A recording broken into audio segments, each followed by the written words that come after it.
Athanase a tenu bon, 5 fois exilé, chassé de son siège, pourchassé dans les déserts d'Égypte, 17 ans loin d'Alexandrie, et pourtant il est revenu.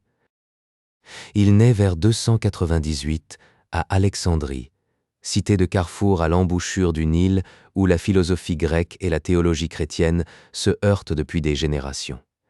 L'évêque Alexandre le prend sous son aile très jeune. Il le baptise, l'ordonne diacre, en fait son secrétaire et son héritier intellectuel. En 325, Alexandre l'emmène à Nicée, le premier concile œcuménique convoqué par l'empereur Constantin.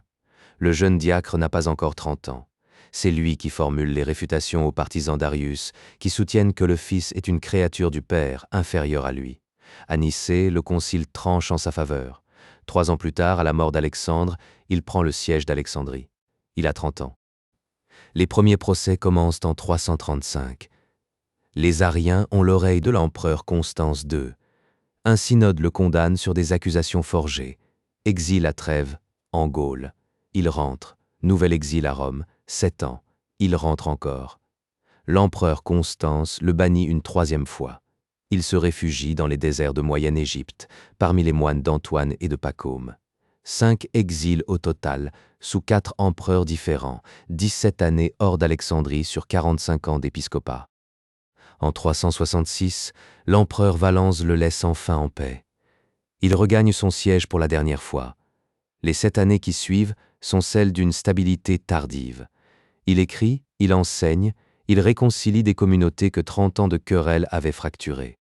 L'expression Athanasius contra mundum naît après sa mort. Elle résume ce qu'ont vu ses contemporains, un homme qui a défendu une position théologique pendant 45 ans, face à des empereurs, des conciles et des évêques majoritairement hostiles. Ses traités sur l'incarnation du Verbe ont été recopiés pendant des siècles, dans les monastères d'Égypte, de Rome et d'Orient. Il meurt le 2 mai 373 à Alexandrie. Son culte est immémorial, reconnu par les églises d'Orient et d'Occident depuis ses premiers successeurs. Il est déclaré docteur de l'Église par le pape Pie V en 1568. Sa fête est célébrée le 2 mai.